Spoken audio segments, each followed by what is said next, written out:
이 사도행전은 의사 누가가 그 당시에 데오빌로 각하에게 쓴 두 번째 편지입니다.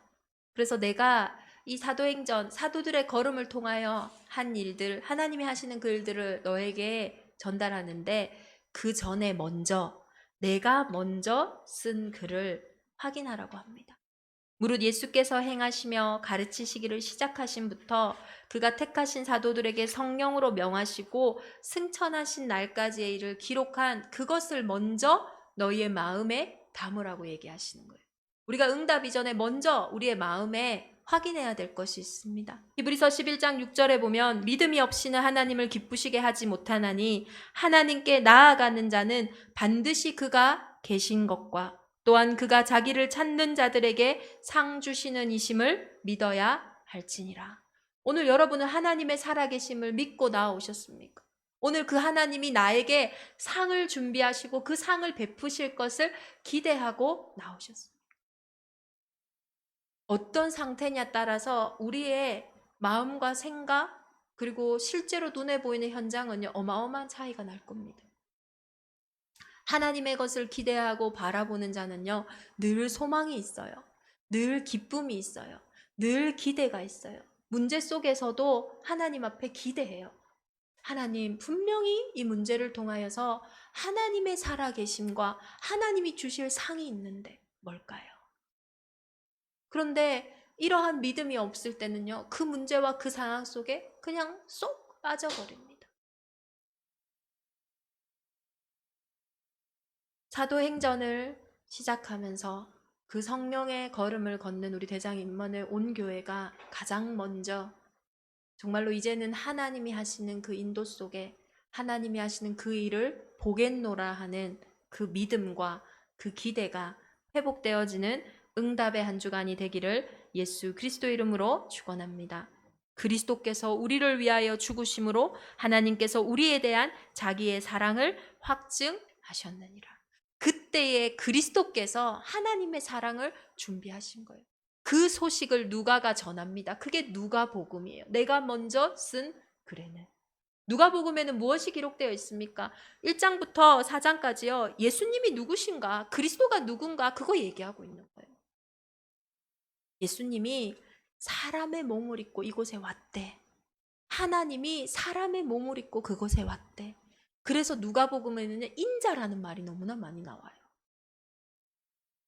마리아에게 천사가 찾아와서 이야기합니다. 보라, 내가 잉태하여 아들을 낳으리니 그 이름을 예수라 하라. 그가 큰 자가 되고 지극히 높은 이의 아들이라 일컬어질 것이요 주 하나님께서는 그 조상 다윗의 왕위를 그에게 주시리니 영원히 야곱의 집을 왕으로 다스릴 것이며 그 나라가 무궁하리라. 이 말에 마리아가 황당해서 얘기하는 거예요. 그게 무슨 말입니까? 저는 아직 남자를 몰라요. 마리아는요, 아이를 낳을 수 있는 몸이 아니에요. 우리의 과학적으로, 사실적으로 아이를 가질 수 없다니까요. 그러니까 지금 너를 통해서 아들이 나올 건데 그 아들이 너희가 그토록 기다리는 메시아다, 예수다, 너희 인생의 구원자다, 이 얘기하니까요. 아니, 무슨 말이에요? 난 아직 결혼도 안 했어요. 나는 아직 남자를 모른다니까요. 내가 무슨 아이를 낳아요? 왜 하나님이 이 마리아와 천사의 대화를 남겨두셨을까요? 예수님이 이 땅에 여자의 후손으로 오셨음을 말씀하고 계시는 거예요. 창세기 3장 15절부터 얘기하셨던 처녀가 잉태하여 아들을 낳으리니 그 이름을 임마누엘이라 하리라, 그 말씀하시는 거예요. 아니, 좀 괜찮은 남자, 괜찮은 여자, 그 사이에서 태어난 예수님이면 더 믿기 좋잖아요. 그분인데 뭔가 IQ가 더 높고 훨씬 착하고 능력이 있고 그래서 너희의 구원자다 이러면요, 아주 과학적이고 지적인 우리가 믿기가 더 쉽잖아요. 그런데 왜 여자의 후손으로 이 땅에 오셨을까요? 영적인 문제는 사람이 절대로 해결할 수 없는 문제예요. 사람이 아무리 위대한 영웅일지라도 개인의 운명을 바꿀 수가 없어요. 아무리 대단한 사람일지라도 사단이 자신의 인생에 하는 그 일을 막을 수가 없다니까요. 그래서 하나님이 사람을 구원하시기 위해 사람의 몸을 입고 오셨습니다. 그렇지만 죄 없는 몸으로 오셔야 하기에 여자의 후손으로 하나님의 방법으로 오신 거예요. 이게 비밀인 겁니다. 누가복음에서는 죄 없는 하나님이 죄 있는 우리를 위해서 사람의 몸을 입고 오셨다. 이것을요 말씀하고 계십니다. 여러분의 많은 문제 가운데 여자의 후손이 고백되어지기를 기도합니다. 내가 곧 길이요 진리요 생명이니 나로 말미암지 않고는 아버지께로 올 자가 없느니라. 나로 말미암지 않고는. 여러분의 보여지는 많은 문제 중에, 마음과 생각의 많은 문제 중에, 가정과 가문의 많은 문제 중에 절대 사람의 힘으로 해결할 수 없는 문제가 있다니까요. 그래서 예수님이 이 땅에 오신 거예요. 그 문제 가운데 더 이상 남 탓하시지 말고 자기를 탓하지도 말고 그 문제 속에서 길 대신 그리스도를 만나시기를 예수 그리스도 이름으로 축원합니다. 이 예수님이 사람의 몸을 입고 오셨다. 하나님이신 그분이 하나님의 자리에 그 영광의 자리를 내리시고 하나님의 아들의 몸으로 이 땅에 오셨다는 것. 얼마나 큰 은혜고 얼마나 큰 기쁨인 줄 모릅니다. 그래서 누가복음에서는요 예수님의 유아 시절 그리고 그 왕의 계보를 얘기할 때 마태복음은요 왕의 계보처럼 쫙 얘기하는데 누가복음에는요 예수님부터 시작해서 그가 하나님의 것이라 하나님의 자리까지 다 가게 해요. 이 예수님이 역사적인 실존의 인물임을 기록하는 것에 누가복음은요 집중합니다. 오늘 내 인생에 나의 역사 속에 사람의 몸을 입고 오신 예수 그리스도를 만나시기를 예수 그리스도 이름으로 축원합니다. 이 예수님은 이 땅에 왜 오셨습니까?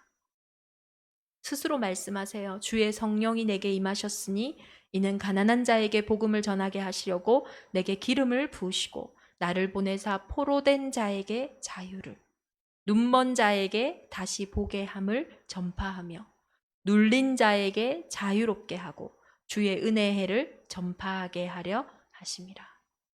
예수님이 이 땅에 오신 이유는 포로된 자에게 자유를 주기 위함입니다. 눌린 자에게 해방을 주기 위함입니다. 눈먼 자에게 눈을 뜨게 하기 위해 예수님은 이 땅에 오셨어요. 그것이 십자가 사건이에요. 예수님이 십자가로 가시는 공생의 3년 동안에는요, 가시는 모든 길에 만난 자들을 치유하시고 회복하셨어요. 손 마른 자, 중풍병자, 나병 들린 자, 혈류증 여인, 온갖 병자들을요, 치유하셨어요.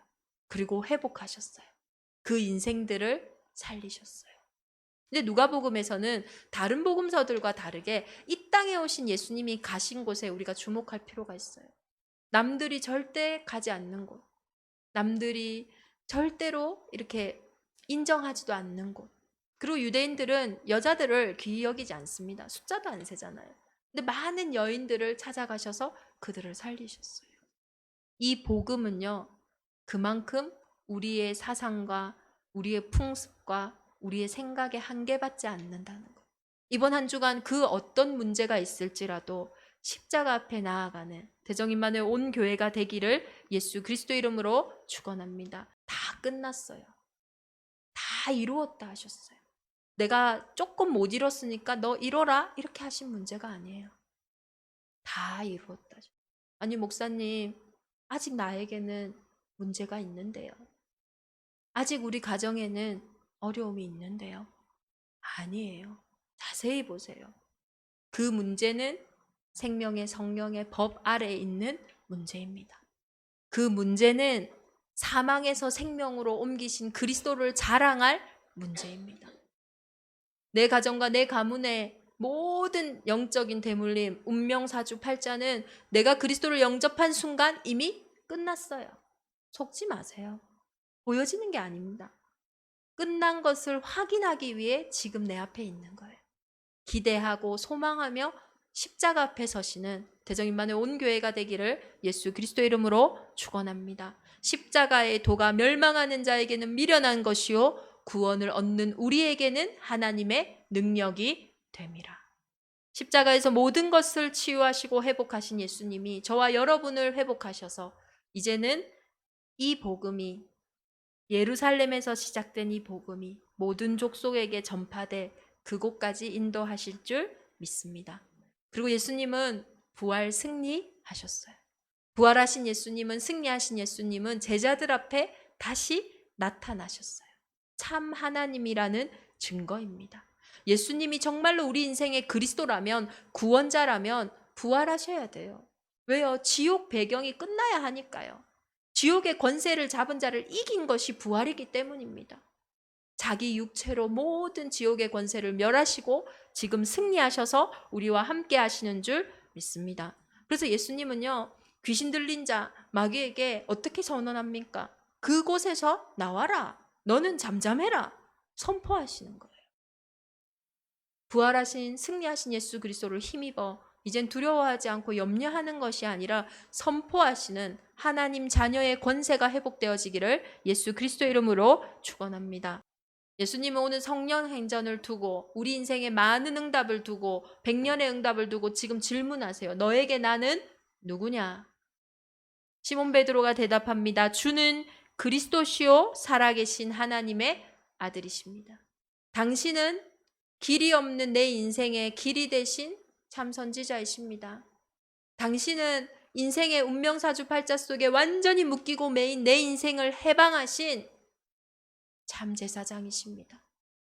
당신은 내 인생을 도둑질하고 빼앗아 멸망시키려는 모든 사단의 일에서 완전히 승리하시고 지금 내 인생의 왕이 되신 그리스도이십니다. 이 고백이요, 우리가 받은 최고의 은혜이고 모든 것인 줄 믿습니다. 혈육이 아니에요. 하늘에 계신 내 아버지가 알게 하신 것이에요. 그래서 얘기하시는 거예요. 이 반석 위에, 이 고백 위에 내 교회를, 내 인생을 세우겠다. 음부의 권세가 이기지 못할 것이다. 사도행전적인 걸음을 걸어가는 우리의 여정 속에 많은 문제와 많은 어려움과 많은 위기가 있을 수도 있습니다. 또 과거의 상처가 나를 붙잡을 수도 있고 미래에 오지 않은 미래가 우리를 두렵게 할 수도 있습니다. 그때 꼭 확인하세요. 내 인생이 어디에 서 있는지, 우리 가정과 가문이 어디에 서 있는지. 우리는 지금 반석 위에 있습니다. 그래서 마태복음 7장의 말씀처럼 비가 내리고 창수가 나고 바람이 불어 그 집에 부딪힐지라도 무너지지 아니하는 이유는 그 집의 주추가 반석 위에 있음이라.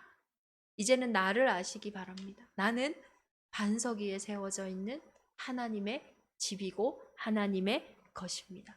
이제는 우리의 인생을 통하여 이 땅의 반석을 회복하는 그 길에 하나님이 저와 여러분을 부르신 줄 믿습니다. 사도행전 1장 1절 2절을 볼 때에 내가 먼저 쓴 글에는 예수께서 행하시며 가르치시며 그의 제자들에게 다시 살아난 승천한 날까지의 일을 기록하였노라.